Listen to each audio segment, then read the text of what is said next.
Welcome to the City. I'm Anthony Wilson, the Public Information Officer for the City of San Angelo. And today we're focusing on some of the city's economic development partners. Of course, a key member of our partnership when it comes to economic developments is the Chamber of Commerce. And here joining us today is the president of the San Angelo Chamber of Commerce, Phil Neighbors. Phil, thanks for being with us. Good to be with you, Anthony. Thanks. Now, first of all, explain who the Chamber of Commerce is and what exactly your mission is. I'm kind of a chamber nerd, so I love to answer this question. Chambers started in France in the late 1700s, and about the mid-1800s began to really proliferate around this country, and most of them in Texas started around the early 1900s, and their purpose is to support business. And usually their mission is defined with existing businesses as part of sometimes recruiting additional businesses, helping grow existing businesses, and all kinds of other things. But our chamber is a 501c6, most are, which means a community organization that supports business. And that means that there are deductions for businesses, but not for individuals.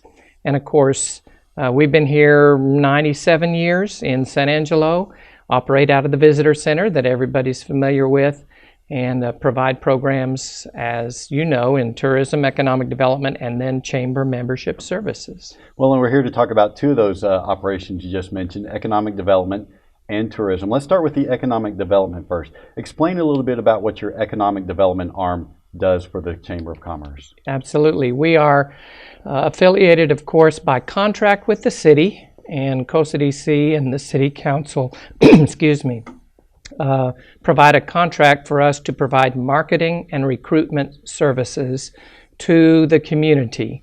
And in that, we help existing businesses to grow, expand, and really to retain them, find locations, deal with issues and problems. And then we also market the community in target areas. We did a strategic plan with the city a couple of years ago, and so we are, of course, focused right now on energy as well as on agriculture and processes, information businesses. We have a number of those here, and other things like that. And so we do that by contract with the city, and then we also provide about a third of our budget is private sector funds that come in and come from our member businesses to help grow the budget, and that's basically how we're structured in economic development. Now, why would your member businesses be interested in ensuring that there are more businesses coming to San Angelo and that we have that economic development happening? Couple of reasons. Number one, that provides additional markets for them when they're growing.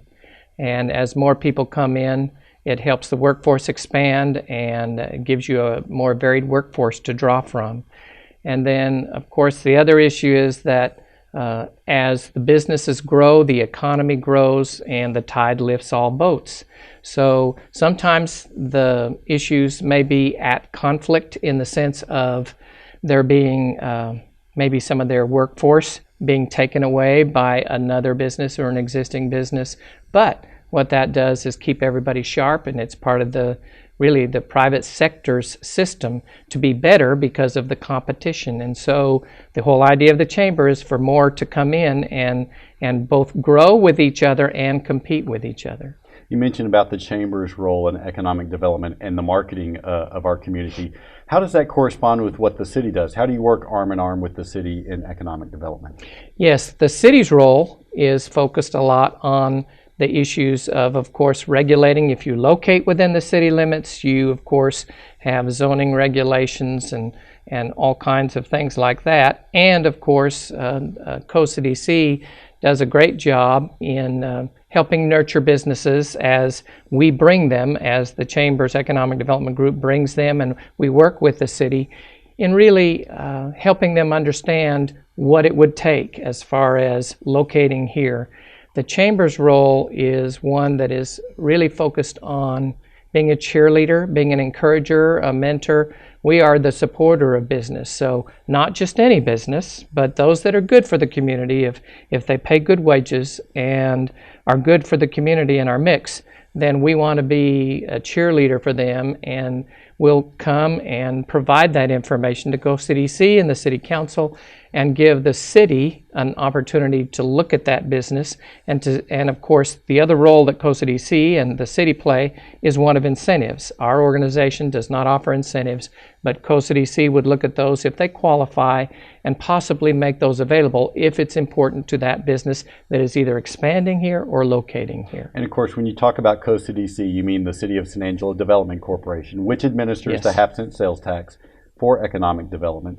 Talk a little bit about some of the successes that the Chamber and the COSIDC have had together in bringing some new jobs to San Angelo. Well, you know, one of the things that we do at the Chamber is try not to take credit for a lot of businesses, but I'll name a few, you know, that we have played at least a role in that people will know here who've been here a long time, starting with Ethicon many years ago, one of our largest manufacturing businesses here that still has a very sizable workforce and great wages and benefits and has become largely mechanized. But a lot of the information businesses here that people know, Cytel, Performant, ACT, Account Control Technology, and others like that, have been in the community with assistance from the Chamber's Economic Development Group and also working together with the city. Of course, one of the important roles that the Chamber is involved in is helping to lobby on behalf of Goodfellow Air Force Base. Talk a bit about what that entails and why that's so critical for San Angelo. It's critical because they're still our largest employer, and as such, we have to really look at everything that is good for Goodfellow in the sense of it being a training base, which means that they have over 13,000 students coming through in a year's time to study intel or ISR, intelligence, surveillance, reconnaissance, and firefighting. Those are their primary missions. And so what we do, of course, is both at the headquarters for the training bases, which is in San Antonio, and in Washington, D.C., with the Pentagon and NSA, we go at least once a year to talk to those who are in charge of our missions here at Goodfellow. And we talk to them about what we're doing to solve problems. Like right now, there's a housing issue for new permanent party coming in, and we helped with transportation, and the city assisted with that to provide transportation for the students who didn't have vehicles. We make sure they know that San Angelo in particular is very supportive of its Air Force Base. And of course, we're fortunate here in the sense that we have all of the branches represented here, especially Air Force, Army, and Marines, and some also from Coast Guard and Navy that come here for training. And so we make sure they understand that we want to do anything we can as a community to support Goodfellow Air Force Base here. You mentioned right off the bat about tourism being one of your functions at the Chamber of Commerce, and for that you have a Convention and Visitors Bureau that works on bringing tourism to San Angelo. Talk a little bit about what the Convention and Visitors Bureau is and what its mission is.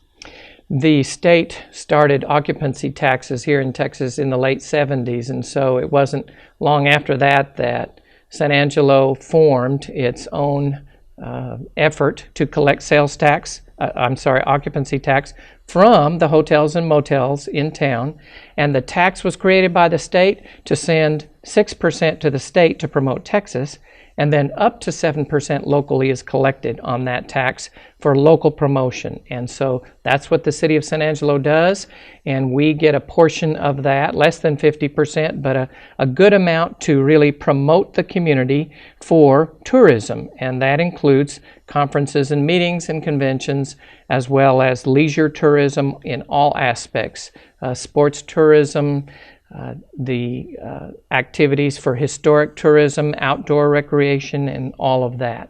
And within that, we, the Chamber, in our contract, operate a 7-day-a-week visitor center and open 7 days a week, which allows the highway signage.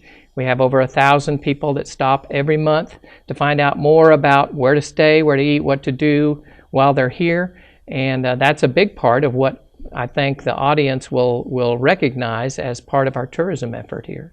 And of course, the city has a contract with the chamber for the CVB, just as it does for economic development operation. Talk a little bit about the different roles. You market it, so what is the city's role in helping bring that tourism to town? The city has lots of roles in it, but a lot of them are together. In fact, I think even you have been on one of our sales calls trying to bring a conference here. So we might work together because the city, of course, operates great facilities like the convention center right here, the McNease Convention Center, the Coliseum, other venues. The Parks and Recreation Department does a great job on all the outdoor venues and so forth. So you all are the facility people, and then again, we're the sales force, and we go out and sell and service the business too when it gets here. So it's a great partnership. What are some of the successes that you think you've had in bringing tourism to town? One of the things that I look at, Anthony, is the occupancy tax itself. And when I first came in 2006, we were just a little over 50% occupancy in our lodging facilities here. And so we were able to, through years of working to attract additional business, that occupancy tax rose to about 63% in the ensuing years until the energy business came and took out over so many rooms. So I would count that as our biggest success. And when we have more rooms to sell, as you know, there are more properties that'll be locating here in the next year. We'll look forward to getting back in that business of attracting additional meetings, conferences, and tourism here to San Angelo. Now, if there are local business owners here in town who are not members of the chamber, how can they go about becoming a member? Easily, they can just go online and join, but what we'd rather do is for them to come and see us at the visitor center so we can talk about the benefits of membership and really make sure that their expectations are what we can deliver or exceed. And so they can just call us or go online and join the chamber, and we'd love to visit with anyone who's a prospective member. We've been talking with Phil Neighbors. He's the president of the San Angelo Chamber of Commerce. And we'll be back in a moment with the board president of Downtown San Angelo, Brenda Gunter. But first, we're going to spotlight another outstanding city employee, Tibby Stanley of our Civic Events Division. I'm Tibby Stanley. I'm the Senior Service Representative for Civic Events, and I've been with the city about 6.5 years now. Customers will come book one of our venues. They meet with our booking agent, describe what they would like in the way of tables, chairs, whatever it might be, and our job is to set it up and have it adequate for what they would like to have for their event. We've got to be really flexible and really ready to do whatever the customer wants, and we'd like to try to provide a level of customer satisfaction. So there's always some tables to be moved, maybe some staging to be added to or subtracted from, maybe some lights need to be changed or redirected. There's always some type of sound issues. So we try to be real flexible, because you've got to be, because this job is always changing and people change their mind quite often. So, well, we would like them to be return customers, and like with any business, if they have a good experience, they're pleased with the service they've gotten, then generally they'll come back, years to come and make it an annual event possibly. Well, my responsibilities are I meet many times with the customer. We go over in detail some of the things they want. Then I try to facilitate that with the crew we have, which is getting everything organized as far as whatever it might be, tables, chairs, staging, sound equipment, and then see that it's set up according to what the customer wants. Have them come back in, check it, and then if we need to make any adjustments, we do. And just try to be the contact person for the customer and to make sure that everything that they want, that they paid for, that they're getting. I like the versatility of it. It's always changing, it's always something different. We've got several venues, some are inside, some are outside. So it's not just sitting in the cubicle behind a desk. We're kind of always on the move, and it's just very diversified. I really like that. Well, I've done construction, I've done law enforcement work, I have done retail sales, and I've been self-employed. So I've kind of run the gamut, and I think I'm settled in on one right now, I believe. So. Well, back in the 90s, I hired on as an extra help position, and at that time I learned the lights and sound and running at the city auditorium, and I really enjoyed the theatrical end of that, and that really kind of got my foot in the door. And when the opportunity opened for a position for this, I thought, it'd be something I'd like to do.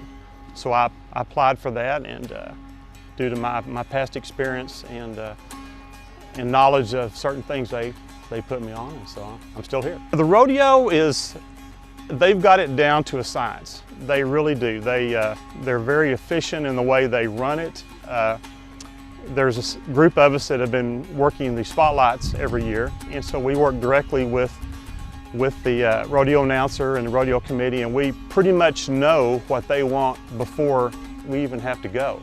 I mean, we know where the guy on the horse is going to turn, we know when the flag's coming in, and I think it's just the design of that we've got down so well that I can really enjoy it. The Symphony they're a great organization to work with. I had a music background in high school and stuff, and orchestra and all that, so I enjoy the music. I'm glad that we have a cultural thing like that the city can be a part of, and the customers can come out and enjoy that. So it's good. When I have a completed job and everyone's happy, the customers don't have a complaint, and there are even times that we do get letters from time to time with satisfied people, and that's always successful. But just in my own heart to know that I've done the best I could do, and I've had confidence and success in that.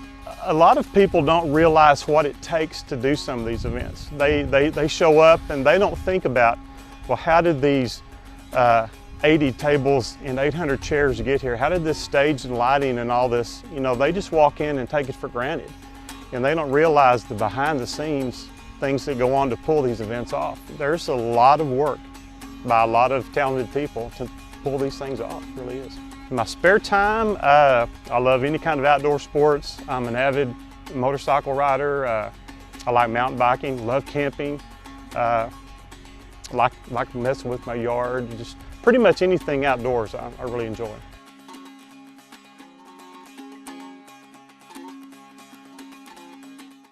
Welcome back to the city. We are joined now by the board president of Downtown San Angelo Incorporated, Brenda Gunter. Brenda, thank you for being with us. It's a pleasure. So tell us who Downtown San Angelo is and what your mission is. Absolutely.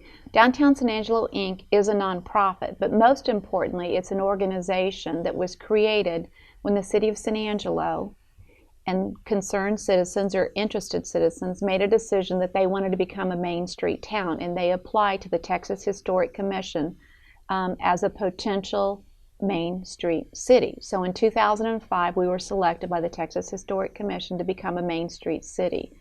That agreement came with a contract that said the City of San Angelo and Downtown San Angelo, Inc. would work in partnership with each other at a minimum of a 50-50 contribution, meaning that whatever the city gave to Downtown San Angelo, Inc., we had the obligation to raise matching funds.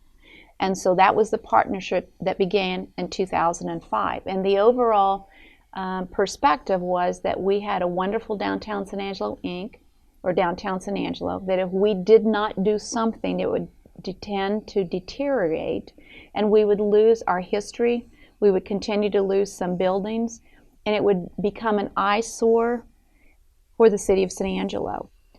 Since that time period, 2005, $82 million have been reinvested into that district, which is a huge number when you figure that that's not only private investment, but public investment. If we had not become a Main Street city, I'm afraid that that number would be a zero number, and then you can imagine what Downtown San Angelo, Inc. would look like today. So what are the boundaries that generally constitute downtown? There's two different areas. One's called the Main Street District, which is a very big, broad area, and then there's the Central Business District. The Central Business District is really what we would consider the historic downtown area, with the borders being Harris Street, Randolph Street, Magdalene Street, and then the river. And that area is what we mostly focus on because of the historic nature of the buildings.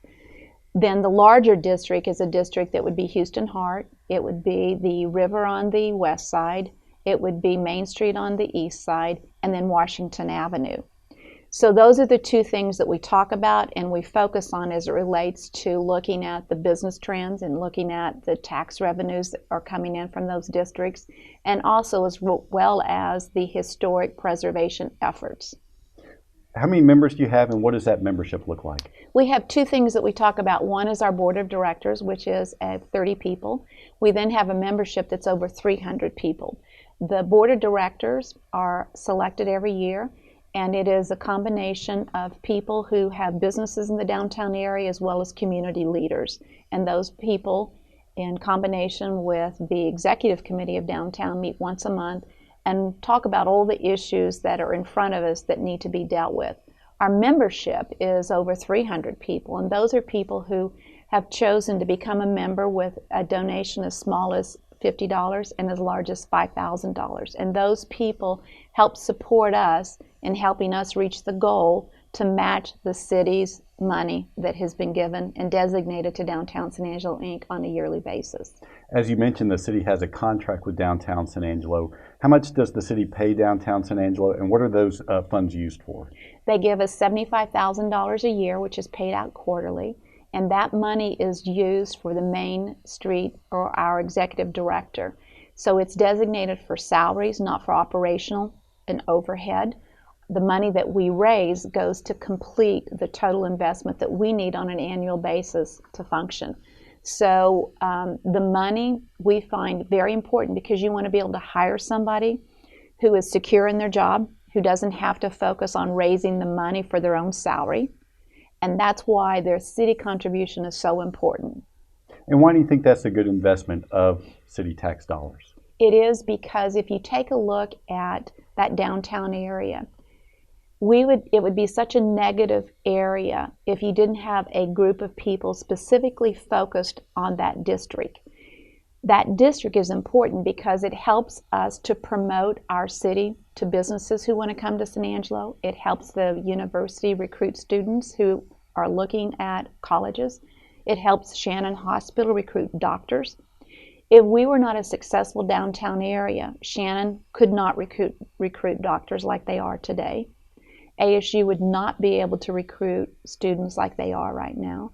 And people who are looking at our city would go, if they don't even care enough about their history and their downtown area, why would we want to come invest our money and establish a business in San Angelo? It is our history, it's our image, and if you don't protect the image and that area that is in fact where you began, then you're just like every other city in America, because every other city in America has all of the things that are out on the west side of town.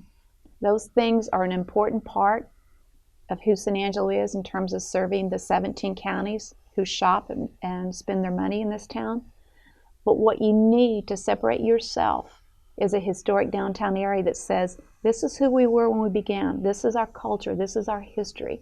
This is our story. And it's a very personal story that belongs only to San Angelo. Of course, there have been a lot of things that have injected life into downtown in recent years. What do you think are some of the real success stories that you've had downtown? In 2005, there were only 3 businesses that were open after the hour of 6 o'clock. Today, there are 17 bars and restaurants that are open after the hour of 5 o'clock. So the nightlife has dynamically changed. And if you go back to earlier years in San Angelo, when we began in late 1800s and even the early 1900s, there was always an entertainment district that existed in downtown. That entertainment district fell apart and was no longer part of what downtown was. So we recreated history by making it an entertainment district. It has brought more people into the downtown area who probably had not been in that downtown area in decades. There's 3,000 to 5,000 people who now come to downtown San Angelo on Fridays and Saturday nights. You used to could drive up Chadbourne Avenue or Concho Avenue at night on a Friday night, and by 9 o'clock we were dead. That's not true anymore. So there's this whole sense of energy and life. The liquor tax today that is produced in the downtown area represents almost 50% of the total city's liquor tax. Now, some would say that means there's too many bars, too much development in terms of that. But remember, we're very much about private property rights. And that basically means that when somebody has a great creative idea, their entrepreneurial spirit exists, they are allowed to open whatever business they choose to open. If they're not smart at it, it'll close. If there's not enough business supported, they'll close. So right now you have to say that obviously they're successful. It's an important part of San Angelo, And it's shifted dollars from other parts of town into the downtown area. So that doesn't mean there's more liquor and beer and wine being sold in San Angelo necessarily. It's just shifted areas. You, of course, are a business owner downtown. You own Miss Hattie's restaurant. There are a lot of competitors for you downtown now, but I'm assuming you feel like that's a good thing for your business.